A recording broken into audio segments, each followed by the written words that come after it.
1 million people on the streets of France. For weeks now, the French have been protesting against the president's plan to change the retirement age. But why is Emmanuel Macron so determined and the opposition so intense? This is Inside Story.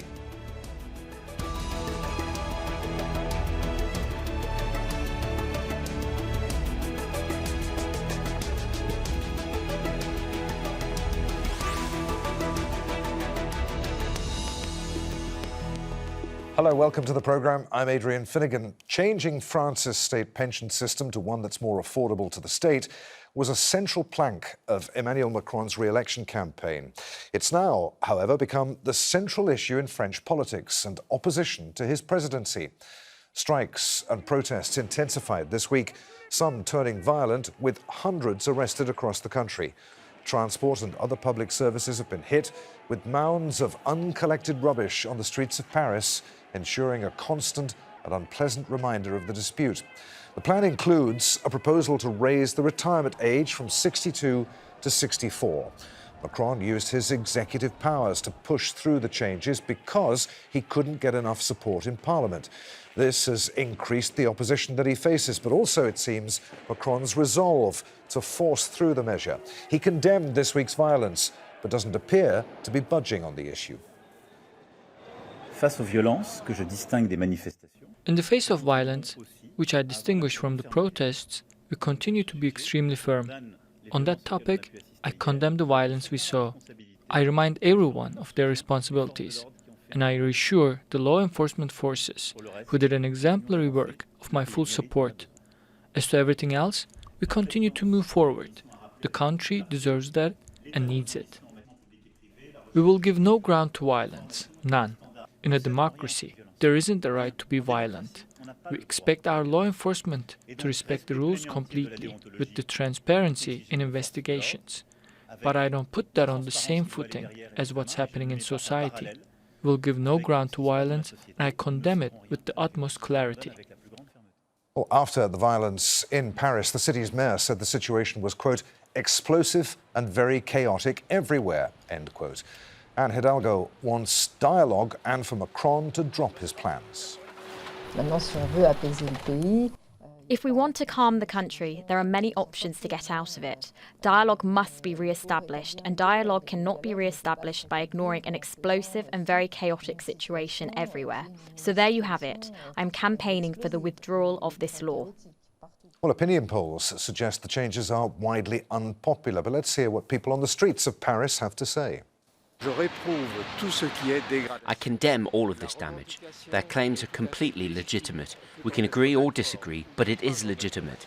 It's just that the rules must be respected.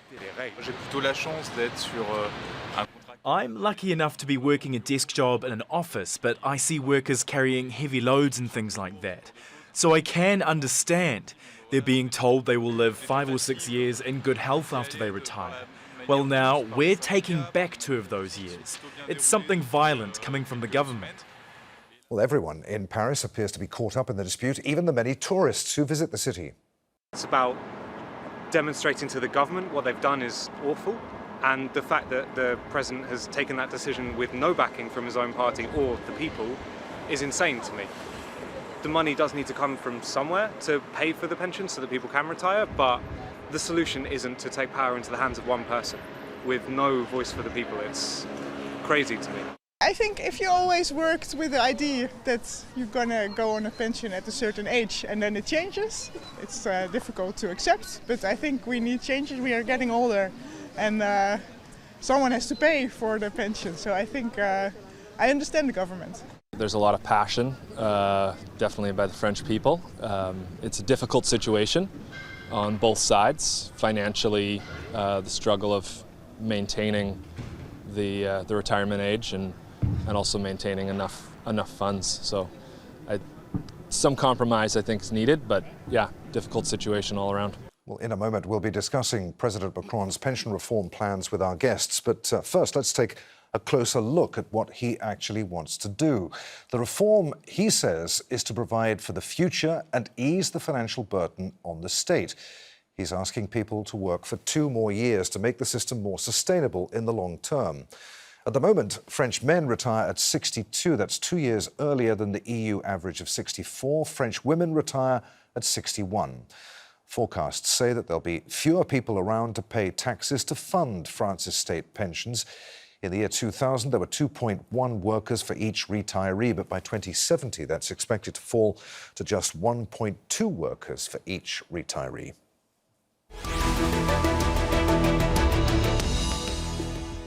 So let's bring in our guests. From Copenhagen, we're joined by Axel Persson, union representative for railway workers at the General Confederation of Labour. From Paris, Lara, the Paris correspondent of the Irish Times. And from Saint-Remy de France is Paul Taylor, a contributing editor at Politico and senior fellow at the Friends of Europe think tank. A warm welcome to you all. Lara, I'm going to start with you. Macron claims that the way his Prime Minister rammed this legislation through without it going to a vote was perfectly democratic.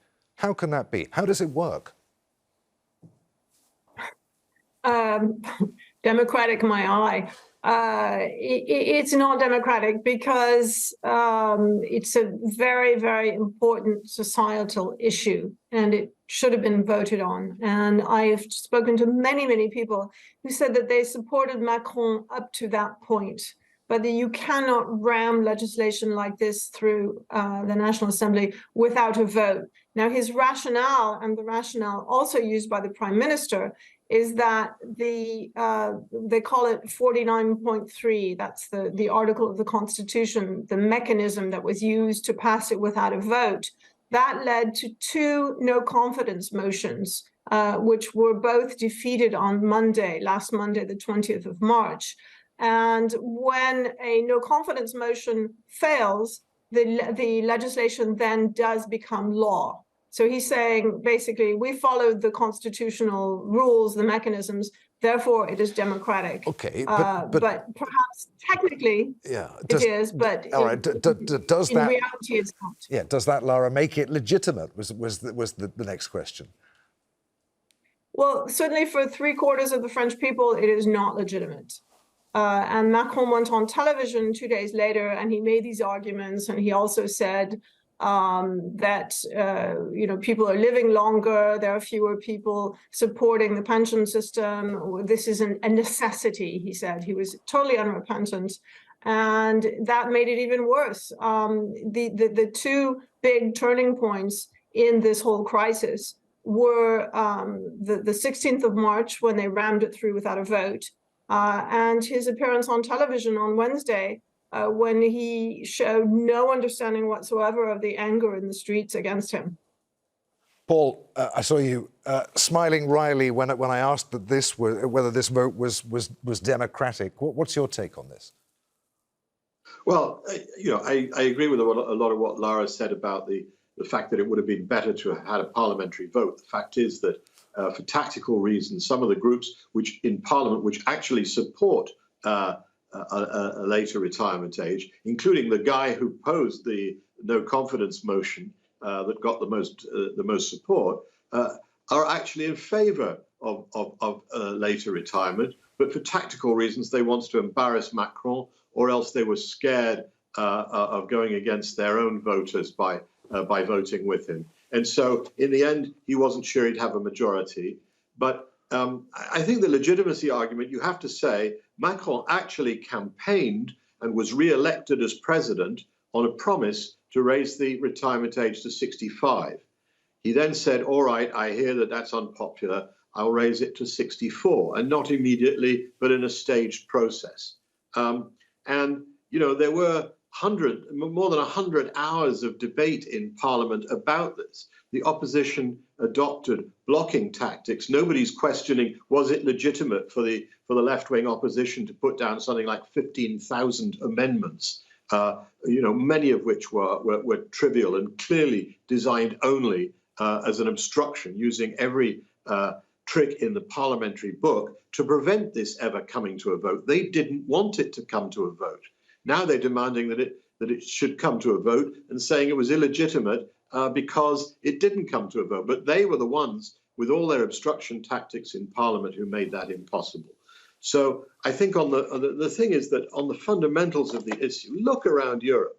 There are countries such as the UK, which have retirement now at 67. They're getting there gradually. Germany is 67, going to 69. In Sweden, which many people look at as a social democratic model for Europe, they're at 69 and thinking of going to 70. So let's not forget that this is happening everywhere, and it's happening. It's an inexorable fact that when the socialists cut the retirement age to 60, way back in the early 1980s, President Mitterrand was the president who did it. At that time, there were 4 workers for every person retiring, and the average life expectancy was 74.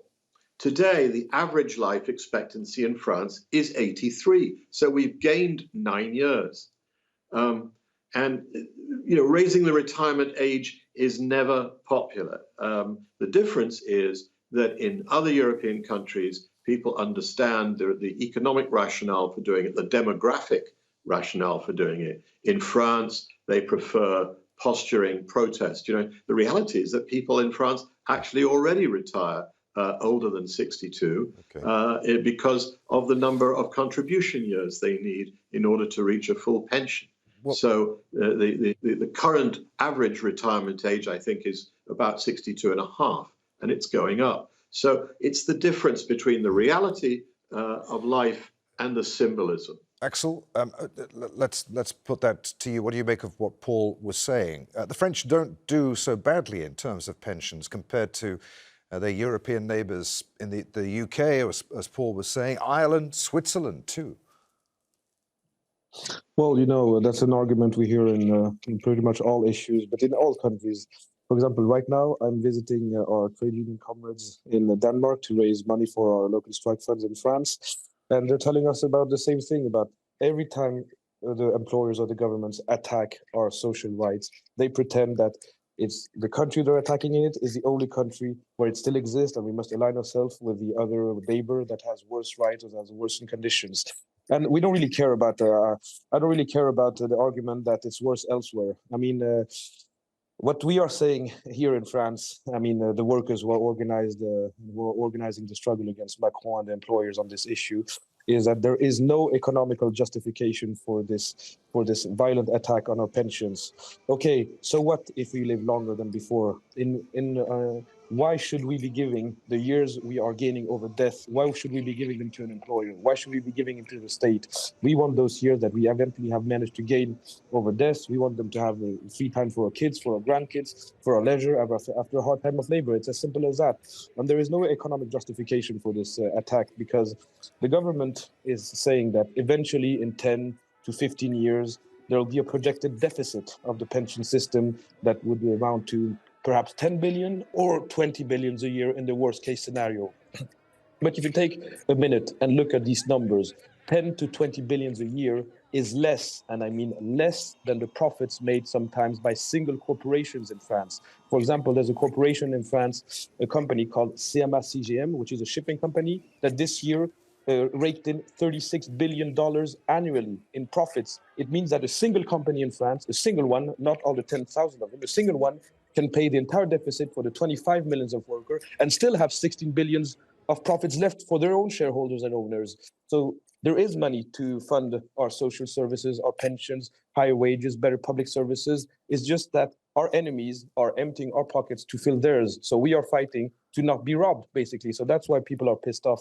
And considering the fact that the government has no majority in public opinion, no majority in its own parliament, in its own institution, and it doesn't even have any support at all. So that's why we are fighting, and we refuse to accept any legitimacy from this government. And we will continue to fight by all means necessary. I appreciate that the passion, the feeling is running red hot right now, but we've got to be careful with our language on the TV. Let's throw that right back to Paul. Then there is the money to pay for this. You've just got to tax corporations a little more and the rich. Yeah, well, there isn't any issue in France where the answer of the trade unions and the left is not to say you have to tax the rich more. France actually already has the highest tax burden of any country in Europe, except the one that Axel happens to be visiting today, Denmark. We're right up there with Denmark already. How much higher can we go without killing the goose that lays the golden eggs. France has a generous welfare system compared to all of its neighbors, and rightly so. This is a country that still has very good public health provision. It's a country that has a public education system where you might want to send your children, unlike some other countries. And these are things which cost money, and the French taxpayer, including corporations, pay for them. You can light on one company which had a windfall profit this year, either a shipping company because of the freight charges, or an energy company because of the price spike in oil, and then say, steal that, take the money from them. Let's have a sudden tax on them. But ultimately, the French economy will collapse under the burden of ever more taxation at some point. And Macron is the president who said, "I'm not going to raise taxes anymore." He's more or less held to that, and you can't go on living on public borrowing indefinitely either, as France is discovering, because now that interest rates are going up, that means the government has to pay more and more in interest every year on its budget, and now having to pay more in interest than it pays, for example, for education. So if I was concerned about education and about the other social benefits, I would say, let's get more people back into work, let's grow the economy, and let's keep the tax burden where it is, or try and bring it down somewhat, so that France can manage with a smaller deficit. Lara, people are obviously very angry. As we said, feelings are running pretty high at the moment. Has Macron messed this up? I mean, he said his only regret is that he hasn't managed to convince the French people of the necessity to do this. Yes, the government has handled the communications very poorly indeed. For me, the most shocking thing was that back in January, the government said that everyone in France would receive a minimum pension of 1,200 euro a month. And when you consider that some of the least paid are only getting 700, 800, 900 a month, that was quite an improvement. Except that then it turned out, when you read the fine print, it's not everyone in the country, it's a few tens of thousands of people more. They never really gave a clear explanation for why they made that mistake. They also said it was good for women, and it's not good for women. As you said, women retire on an average at 61, and now they're going to be forced to work to 64, and they're not getting the same credit that they got before for having career breaks to have children. And all of the experts I've talked to say that the burden of this reform is really on the lower paid members of society, and not on the white collar workers and the upper echelons at all. And we've seen this over and over with Macron. That's why he has a reputation for being the president of the rich. He's never been forgiven by the public for having been a merchant banker at Rothschild's bank. And he really defends the interest of big business. And he believes that in a way, maybe he's right in some ways, because investment in France is much higher than it was when he came to office. Foreign direct investment is, I believe, the highest in Europe, or was before these riots anyway. But no, he's handled it very badly. In fact, his performance on Wednesday, 76% of people who were polled by Le Figaro said that they were just not convinced, and 78% found him arrogant. So there's also, in addition to the issue of being forced to retire 2 years later, there's also a personality question, a character question, that many French people just do not like Emmanuel Macron. But I should say, to be fair, that this is classic for France. The French elect a providential man, a savior, and then within months, they hate him and want to chop his head off. So there are all sorts of traditions at work in this crisis. We'll explore that a little more in a moment, but first I want to go back to Axel. Macron says the law must enter into force by the end of this year. What of the protest movement? We saw the piles of rubbish on the streets of Paris. The metro, public transport is running intermittently. Do you think it will come into force by the end of the year, or are you convinced that the protests can force him to back down? I'm convinced that the ongoing protests and strikes can force him to back down if the workers and the youth continue to mobilize, expand, and intensify the mobilization, because the government is going to have a serious problem, and it is already identifying it. It's because the whole narrative of the government has been to say that this government has been rammed through parliament now you have to accept it, and they're trying to oppose the so-called legitimacy of the government against the legitimacy of the street. That's a French idiom we were saying. But it hasn't worked, because last Thursday, even according to police standards, not only the trade union numbers, even according to police numbers, for example, in Paris, it was the highest turnout of the demonstrations since the beginning of the demonstrations in January.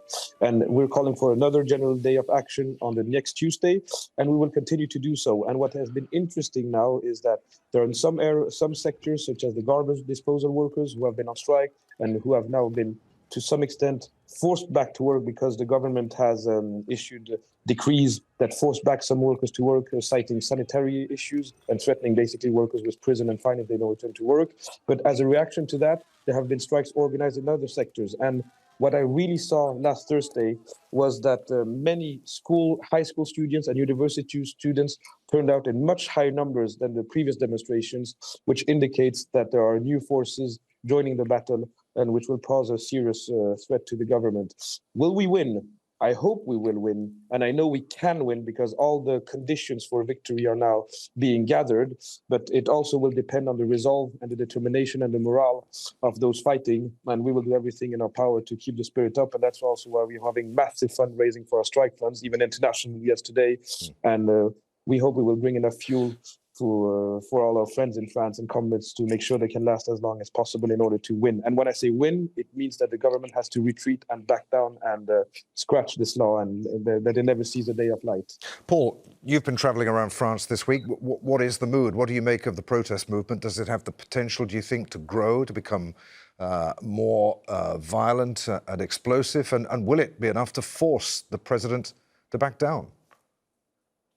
Well, I think those two things are separate. Will it grow? It does have a potential to grow. Yes. Will it become more violent? If it becomes more violent, it won't grow, and that's one of the problems. Is that so far until until this week, really, the trade unions have been very disciplined and have been very good at keeping the protests peaceful, and therefore they've had strong public support. The more it turns violent, the more the sort of anarchist factions get involved in it, which we've seen in the last few days. I think the more likely that it will lose popularity, and the fewer people may turn out. But I think you look at these things historically. These movements do blow up, with rare exceptions. In the end, the government prevails, the rule of law prevails over the rule of the street.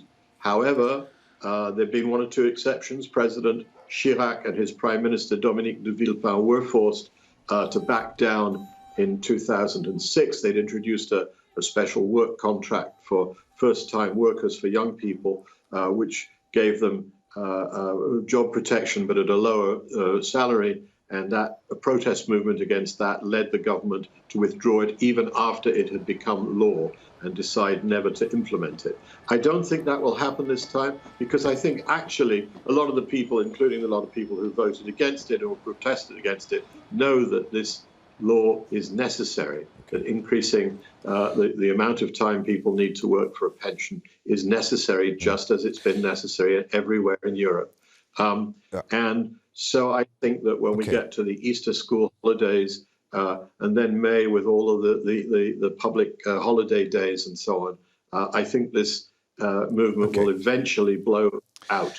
Lara. That said, I think it will leave people in France very embittered. Yeah. I agree with a lot of what Lara said about Macron's personal unpopularity and the errors he's made, not only in communication, but in not showing empathy with people. And I think he needs to way now to try and engage with the unions on things to do with the quality of life, to do with working conditions, to do with jobs for elderly people who are still in the workforce. Yeah, I'm sorry to interrupt you, Paul, but time is rapidly running out here. I mean, I just want to throw that to Lara, and picking up on what you were saying a few minutes ago, in the Financial Times this week, journalist Simon Cooper said that the French anger transcends pensions and Macron's high-handedness, his personal unpopularity that we were talking about, and that there's a generalised long-term rage against the state in France and its embodiment, the president. Is he right? Oh, yes, absolutely. And it's as if the French were condemned to forever replay the 1789 revolution. I've seen it. I've been a correspondent in France for decades, and I have covered countless demonstrations. I always remember a lawyer who I met in a lycée students' march at least 10 or 15 years ago. And I said, well, are you a parent? Are you a teacher? She said, no. And I said, what are you doing here? And she said, j'adore manifester. I love to demonstrate. And there is that article you mentioned, the FT, also talked about the glamorous tradition of revolt since 1789. And there is something sort of trendy or glamorous about it. I think people enjoy it. There's a sort of theatrical element to all of it, to the rubbish bins and the fires and the fireworks and the smoke and the grenades, and even the way the police line up facing the demonstrators and then make charges, with holding their shields and with their helmets and their batons and everything. Whereas if they would just sort of mingle with the demonstrators, just sort of gently, keep an eye on things, I think it would be different. But there is this confrontation, which just seems to be written into the DNA of France. So will they ever change? I doubt it. I mean, going back from one moment to how will this end, there have been 3 appeals to the Constitutional Council. And Macron has said he will talk to the labor unions again once the Constitutional Council takes its decision. If the Constitutional Council finds that this law is unconstitutional, that basically would end the crisis. If, on the other hand, they validate it and it becomes law, then the question is, will the demonstrations go on and on and on? I agree with Paul, they'll probably die down in the summer. But what we saw with the Gilets jaunes, with the Yellow Vest, is that they started up again. They went on for well over a year. Yeah. I'm sorry, Lara, to interrupt you. We've run out of time, and I'm sorry, Axel. I wanted to come back to you as well, but unfortunately, the news waits for no man. That's coming up next on Al Jazeera. Many thanks to you all for being part of our discussion today, and thank you for watching. Don't forget, you can see the programme again at any time by visiting our website, which is at aljazeera.com. For further discussion, join us on our Facebook page at facebook.com/AJ Inside Story. And, of course, you can join the conversation on Twitter, our handle at AJ Inside Story. From me, Adrian Finighan, and the team here in Doha, thanks for being with us. We'll see you again. Bye for now.